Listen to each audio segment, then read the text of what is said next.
The NBA playoffs continue on Tuesday night, April 30th, and it's all Eastern Conference. Three matchups on Tuesday night, and that's not a surprise because three of the four Western Conference matchups are already done, and they're moving on to the next round. But we got all the Eastern teams still playing. We've got some big games tonight on Tuesday. Of course, first one is 76ers Knicks, and then we also have Magic Cavs and Pacers Bucks. I'm going to break all three games down for you, full detailed analysis as I do every day, along with sides, totals, and player props. Where I see value, I let you know. That's coming up free for you in this video in just a moment. Hi, this is Steve Merril, WagerTalk.com, back here on WagerTalk TV. Final day of April, May right around the corner, and it's been a great NBA playoffs, and Major League Baseball's been on a nice run as well. 15-4. 15-4 all sports, baseball and basketball, the last 10 days since the NBA playoffs began a week and a half ago. And we do have three games tonight. Let's start with the early game at 7 o'clock Eastern, 76ers and Knicks. And Philadelphia has Embiid. He still doesn't look healthy, but he's still playing great. Yet the Sixers are down 3-1. Now keep in mind, in the regular season, Philadelphia was 31-8 straight up when Embiid played, just 17-28 without him. Well, he's played in all four playoff games, and they're just 1-3 straight up, but it's not his fault. He had 50 points in that winning Game 3, came back with a strong showing in Game 4 the other night, ended up with 27 points, 10 rebounds. Doesn't look like he's fully healthy, but he's giving it a go for sure. Maxey had only 23 points, was just 8 for 21 shooting, and 3 for 9 from three-point range. So I do think Maxey bounces back here. His player props could be worth a look in this game. He stayed under his 26.5 in the last two games with just 23 and 25 points, and that's after a huge 33 and 35 point performance in games 1 and 2. So I do like Tyrese Maxey over 25.5 total points here to bounce back with a little stronger performance, especially if he has to pick up the load for Embiid, who might not be 100% healthy. Picking up the load for the Knicks, of course, was the most underrated superstar in NBA, and that was Jalen Brunson. I've talked about it many times for several years now. I said that Julius Randle is the most overrated superstar. The Knicks are better off without him in the lineup, and it's looking like that's the case as they're well on their way to win this series with the 3-1 lead. And Brunson obviously is playing a big part in that, and he had a monster game to say the least in Game 4 with 47 points. He took 34 field goal attempts. 34 of their 86 shots he took. No other Knick took more than 16 shots, and that was Anunoby, who actually had 16 points, going 8 for 16 shooting. He's been pretty tight, though, on Embiid, so you might want to look at Anunoby under his point total. It's at 13.5 to 14 after 16 points and 17 in the last two games. I think Anunoby might actually regress a bit here. I like him under the 14 points, especially since he's going to be focusing more on defense. And speaking of playing well, since they picked him up at the beginning of the year, they had that 2-for-1 trade with Toronto. The Knicks are now 25-7 straight up with OG Anunoby in the lineup since January 1st. 25-7 straight up since January 1st when he plays. So he is a key player, but a lot so on the defensive end. So his point prop scoring might be worth a look to the under. As the game itself, it's a tough call here because it really is Brunson versus Embiid. I mean, both teams really have superstars that are dominating this series. If Embiid remains healthy, it's probably a good bounce back spot for Philly. Keep in mind, they blew a double-digit lead in Game 4. They had leads in both Games 1 and 2. They could easily be up 3-1 in this series instead of down 1-3.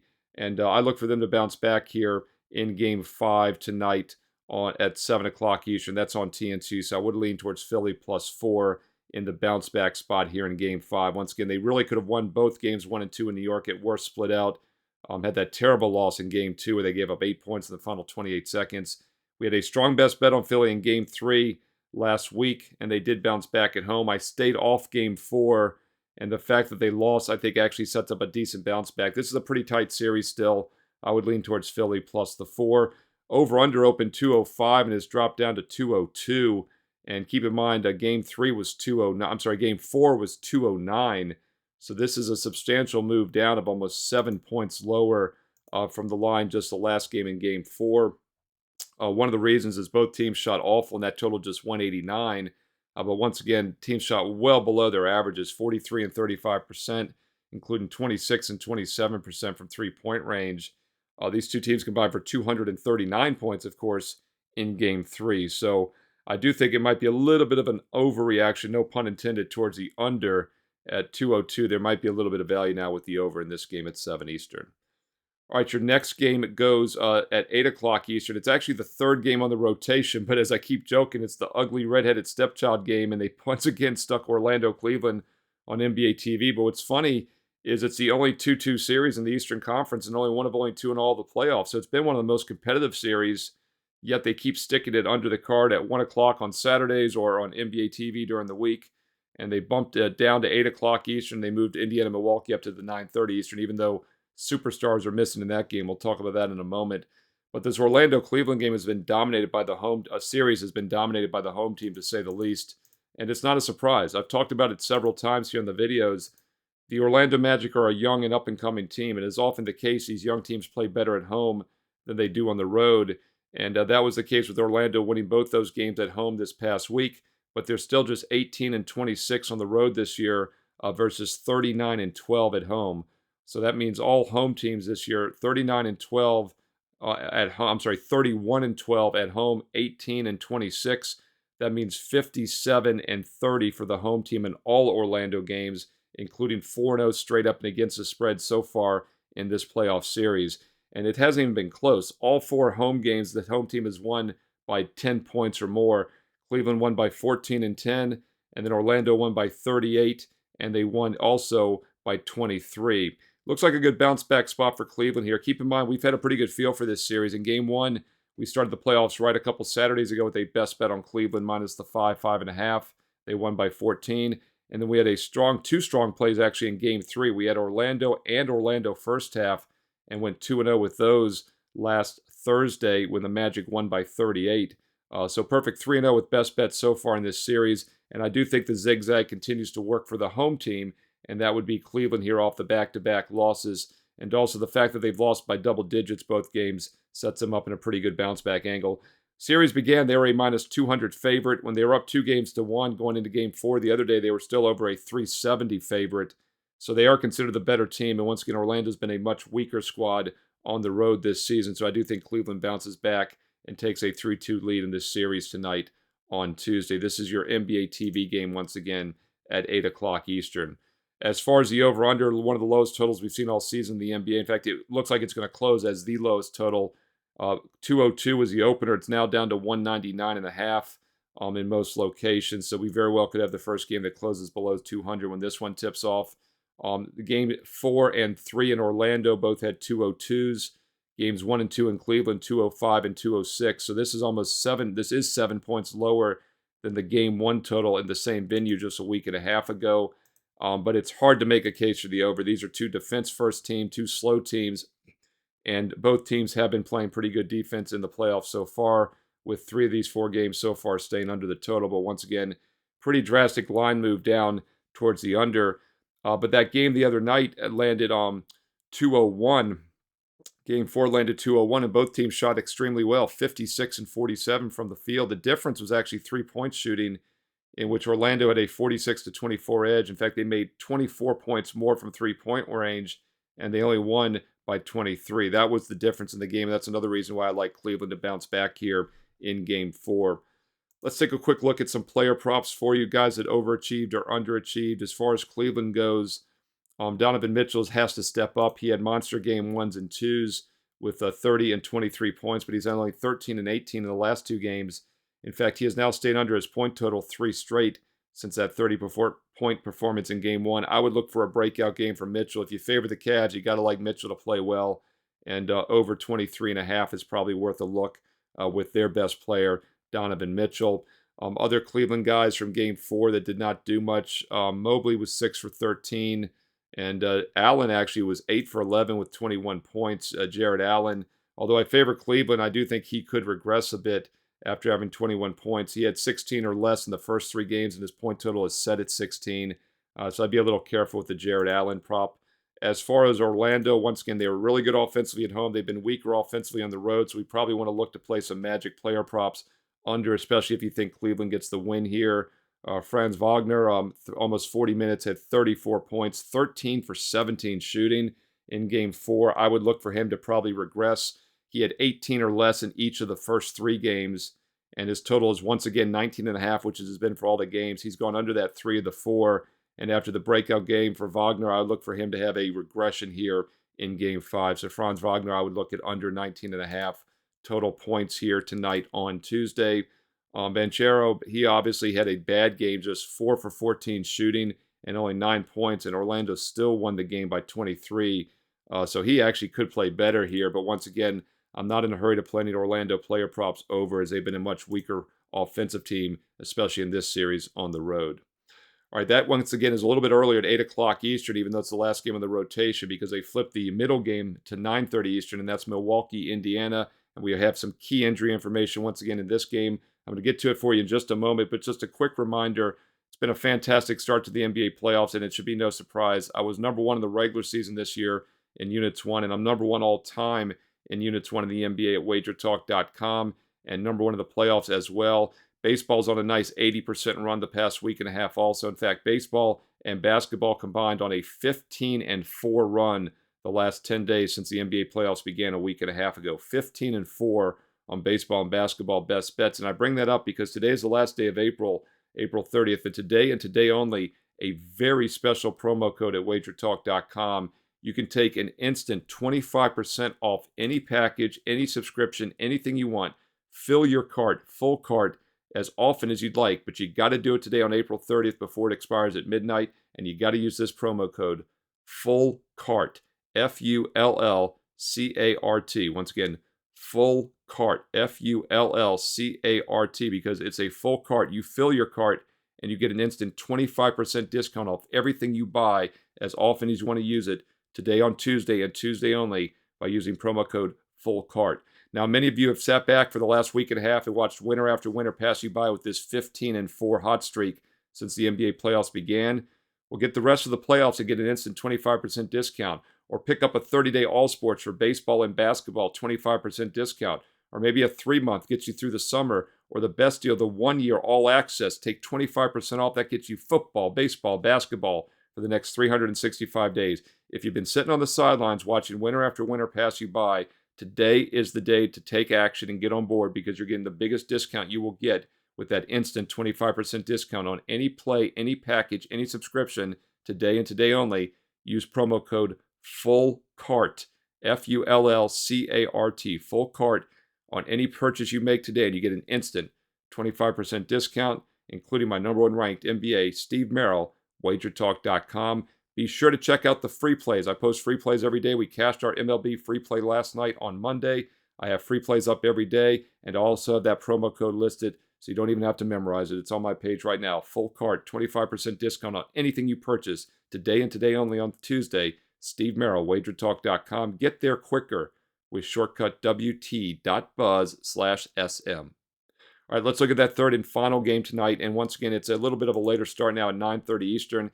Indiana at Milwaukee. This is your other TNT game tonight on national TV, and lots of uncertainty for the Bucks, just like we had in Game 4 the other day.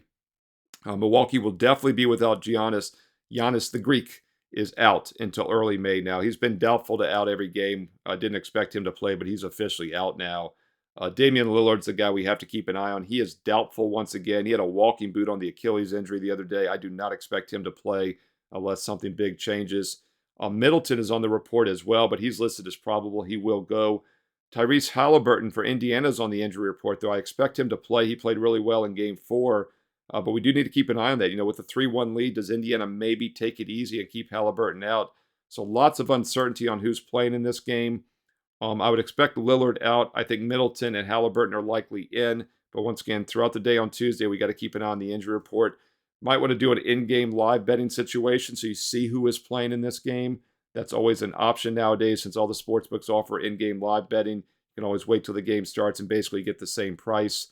A couple things I'll point out. Indiana continues to play fast after going under and losing Game 1. And keep in mind, we had a strong best bet on Milwaukee a couple Sundays ago. One of the reasons we're 15-4 since the playoffs began. That was another one of our best bet winners, was on Milwaukee, but we have stayed off this series since. I've not used anything the last 3 games with all the injury uncertainty. But what jumps out to you is that Game 1 stayed well under the 230 points. The two teams combined for just 203 points. Indiana lost that game. Indiana likes to play fast. They don't play much defense. The last 3 games have been faster tempo. All 3 have gone over the total, and guess what? Indiana has covered and Well, they haven't covered. They've won all three straight up. They didn't cover the overtime win in game three. Won by only three as a 6.5-point favorite. But once again, they've won all three games straight up with them going over. So once again, Pacers and the over is definitely correlated. But I think Milwaukee might be playing fast as well. Even though they're shorthanded, the two teams combined for 239 points, easily going over the 215 total. Keep in mind, game one was 230. Then we saw 223, 223, and then we saw 215 in game four. And now we see 214.5. So this is still 15 points lower than the game one line, even though Indiana has shown that they want to play fast. They've come out and said they want to play fast, and I don't think anything changes in this game. So once again, if you're looking to play this total, if it ain't broke, don't fix it. I think the over is worth a look here in game five. Now, yes, both teams shot lights out, 52% each in game number 4 the other day on Sunday. But I don't think that was a fluke. I think there's some defensive problems for Indiana. I think Milwaukee is going to try to play faster now, even though they don't have their star players. I think they're going to get caught up in the track meet. There was 131 points scored by halftime in that game on Sunday. And the game that went to overtime ended up with 239, of course, last Friday. And that game had 122 points at halftime. So first halves over, full games over have been working. And I don't think Indiana's going to look to change anything. So the over probably once again is worth a look, even though the team shot lights out in the last game. And I usually like to kind of go contrary in the next one. Only way I would recommend the total is the over 214.5. As far as the side, it is tricky. They're going to have to live and die by Middleton. He's going to have to carry this team, which he's somewhat been doing. He had 25 points in game 4, but of course he had a monster 42 points in game 3 when Lillard was starting to get injured in those games, and he did not play. Lillard did not play in game 4. And Middleton is being concentrated on, so he stayed under. Keep in mind, his total was 18.5 when he had 42. They bumped it all the way up to 26.5. He ended up with just 25. Now it's priced around 26. I would lean Middleton over if you're looking to play that prop, just because he's going to have to carry this team if they're going to be competitive. But the guy that actually had a great game with 27 points in game 4 was Brook Lopez, and his total was only around 15.5. It was 14.5 in that game. He's actually had 14 or more now in 3 straight and 22 or more in 2 of the last 3. So he might regress a little bit. He did take a lot of shots, though. He had 18 shot attempts, second most to only Middleton. And one thing I wanted to point out, Middleton only had 25 points, barely stayed under that 26.5, but he was 0 for 4 from 3 and just 9 for 22 from the field. So that's another reason I do think Middleton over the 26 points is worth a look. Beasley, by the way, had 20 points, but he was 8 for 12 shooting. Don't think he can do much better than that. Indiana Pacers, I mentioned that Halliburton is questionable with the injury, and he was 8 for 16 shooting, including 5 for 12 from 3. Turner, of course, had 7 3-pointers, 7 for 9 with 29 points. I would look for him to maybe regress a bit. He's had 29 now in back-to-back games and 22 or more in 3 straight. His total is priced around 20.5. So Miles Turner probably due for some regression after that monster game. He might be worth a look under the 20.5 total points. And speaking of those 3-pointers, Turner and Halliburton once again had 12 combined threes. Well, that's not a surprise because Indiana had a franchise high in their game with an incredible 22 3-pointers made. They were 22 for 43. If they keep chucking up those 3, once again, that's going to help the over-under as well. And once again, the 3-pointer, such a random variance. They were plus 30 from 3-point range and only won by 13. So I think Milwaukee can actually hang in this game. I would probably lean Bucks. Not sure how much motivation they have left. That's a huge concern, being down 1-3. But they showed a lot of fight. They showed a lot of spark in that last game, only down by 3 at the half. And if it wasn't for a 30-point discrepancy from 3-point range, they were plus 17 everywhere else. And then don't forget shorthanded also a bit in game 3. They covered and took the game to overtime on the road before barely losing. So Milwaukee continues to fight. Could be worth a look as a dog, and I would lean over in this game as well. All right, those are your 3 games for tonight, Tuesday, April the 30th. Final day of April, May right around the corner. It's been a fantastic April. It's been a fantastic start to the NBA playoffs. 15-4 all sports run the last 10 days since the NBA playoffs began. And I've got 2 more strong NBA best bets tonight for Tuesday. Once again, 2 strong NBA best bets for tonight on Tuesday for my personal clients are loaded right now at WagerTalk.com. Also, be sure to check out my daily baseball best bets and the bonus free plays that I post. And while you're on my page checking out that free play for Tuesday, don't forget, today and today only, you can get an instant 25% discount with promo code FULLCART. Anything you purchase, if you use that promo code, you get 25% off instantly. You can use it over and over again. Add anything you like to your cart, make multiple purchases. but you got to do it before midnight tonight on Tuesday. That's your only chance to save 25% today and today only with promo code FULLCART, FULLCART, one word, FULLCART. Use that promo code at checkout and you get 25% off any single pick, 1 week, 1 month, 1 year package, full season subscription. Could be baseball, basketball, whatever you want. You get a quarter off, 25% off instantly with promo code FULLCART today on Tuesday and Tuesday only. Steve Merril, WagerTalk.com. Get there quicker with shortcut WT.buzz/SM. Don't forget to follow me on Twitter as well, at Steve Merril, 2 R's, 1 L, at Steve Merril on Twitter and X. Also post free plays throughout the week on Instagram, so follow me on WagerTalk on IG. And comment below. I read all the comments here on YouTube and I reply back. I honestly love the support. I love the interaction because I really do believe we have the sharpest and smartest sports betting viewers right here on this channel on WagerTalk TV. Who do you like tonight? What sides or totals are you looking at? What player props do you like? Any upsets, any series underdogs that can go on to win the series here? Let me know about that. We haven't seen too many competitive series. 3 of the 4 Western Conference series has had 3-0 leads. 3 of the 4 are done already after Denver closed out with that buzzer beater last night. The Eastern Conference is where it's at. We've got 3 matchups tonight. Who do you like tonight? Comment below. Include some analysis if you have time. Let's learn and earn and win together here on WagerTalk TV. Thumbs up, like as well if you're finding these videos useful. Let me know if you're finding them useful also, and I will keep doing them. I've done every game, every day of the playoffs so far, and I will keep it going. Comment below. Let me know if you're finding it useful, and I will keep chugging and grinding with these daily NBA playoff videos for the next month and a half. Thumbs up, like, and make sure you subscribe and become part of the 151,000 viewers and subscribers that we have here on WagerTalk TV. Become part of the family with us. And click the bell as well if you want instant alerts so you know when this video goes up each and every day during the playoffs. And also when my daily free baseball playoffs go up, baseball videos, free play videos for baseball. Playoffs, they're not quite here for baseball yet, but I do videos for baseball free plays throughout the week. You get an instant alert when you click that bell, and you'll never miss one of these free play videos here on WagerTalk TV. Hope you found it useful. Like, subscribe, and comment below. I read all the comments and I reply back. Enjoy the games tonight. Best of luck, and stay tuned right here to WagerTalk TV for more great baseball and basketball previews coming up next.